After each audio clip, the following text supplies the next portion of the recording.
يا مساء الفل.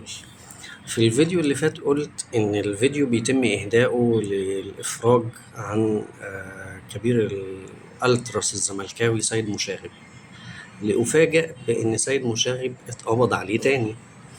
فإيه السبب يا جماعة؟ قالك أصل حصل إن في تجمهر تحت بيته، الناس راحت تحتفل بيه وضرب شماريخ وحاجات زي كده، فما أدى إلى إشغال الطريق العام، ودي في حد ذاتها حاجة لازم يعاقب عليها. فالسيد مشاغب اتاخد تاني، فحاجة تضحك، يعني حاجة تضحك. في كل انت بتتكلم في بولاق الدكرور، طب ما تنزل بولاق الدكرور هتلاقي أفراح في الشوارع وقافلة الطرق وقافلة كل حاجة، بل بالعكس.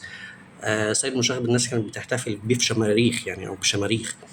الأفراح دي بتبقى مليانة مخدرات وحشيش وحاجات وسلاح وحاجات زي كده. فيا جماعة، هل المقصود الإيقاع بجماهير نادي الزمالك؟ الألتراس امبارح لو كان حصل نتيجة سلبية، مش كان ممكن يعبر عن غضبه من القبض على كابو من الكابوهات بتاعته؟ فدي أنا مش فاهمها، يعني أنا دي مش فاهمها. كان ممكن يحصل رد فعل صعب.